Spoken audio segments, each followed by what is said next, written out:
Annie was happy Mia and Lou were preoccupied with each other, so they hadn't noticed her reaction.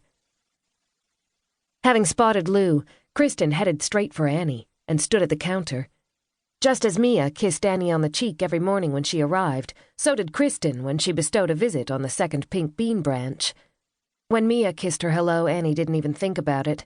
It was as automatic an action as actually saying hello. But with Kristin, it was different. At first, Annie had believed it was because Kristin's demeanor was in general a little more uptight, and it was always more uncomfortable kissing someone like that.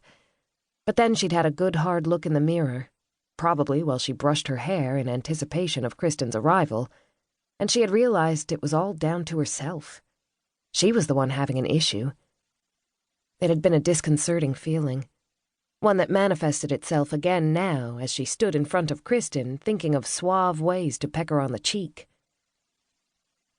Annie stepped from behind the counter, her safe space from where she observed all the goings-on in the shop, and put a hand gently on Kristin's shoulder before letting her lips touch down on Kristin's smooth, cool cheek. "How's business?" Kristin asked. She really wasn't one for small talk. "Mine or yours?"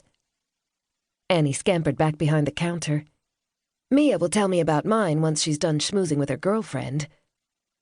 She rolled her eyes, and Annie couldn't help but grin. "Yours?" "Sales are up," Annie exclaimed. "It can't be denied. Who said print was dead?" Oh, Christ. Was she no longer capable of having a normal conversation with Kristin either? "I believe it was your wife who came up with those words of wisdom." Kristin glanced at the display of Jane Quinn books they had set up right next to the counter, a massive feather in Mia's cap.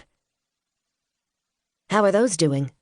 "Not too bad, although Jane cringes every time she comes down and sees all of her books presented like that. And word must have spread because the other day she was having coffee just as someone was browsing her books. The person put two and two together, bought one, and promptly walked up to Jane to have it autographed. She must have loved that." Kristin sniggered. Apparently, she was beginning to know Jane and her solitary ways. "I had to bring her coffee upstairs for the rest of the week." Annie grinned. "But it's good to push her out of her comfort zone once in a while. She needs that. That's why this was such a good idea."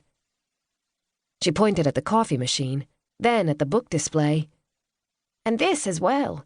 She's Jane Quinn, for crying out loud. She should take some pride in that."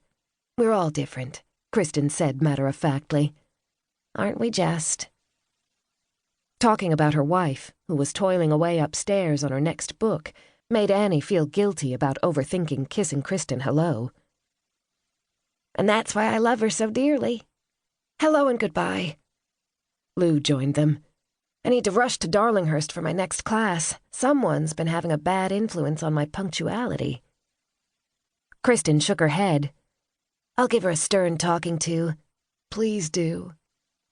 Lou shot them both a wink and left the shop.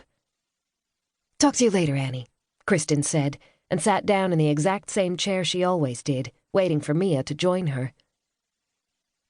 When nothing much was going on in the shop, Annie usually read.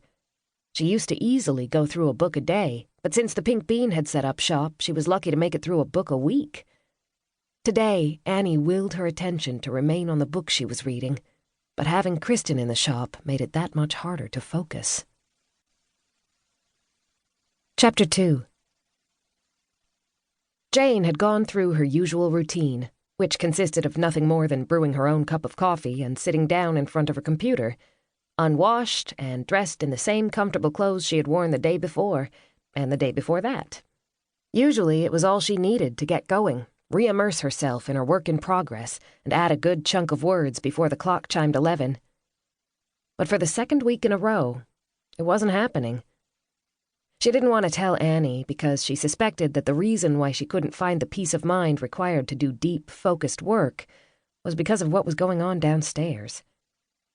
Annie would just say for the umpteenth time that she was too sensitive and that this was a good thing for them, and if the occasional chatter drifting up bothered her, she should just put on a pair of noise-canceling headphones. But Annie had never written a book. She didn't have a clue about the delicate tension required to tune into the subconscious and get in touch with what was going on in there. She didn't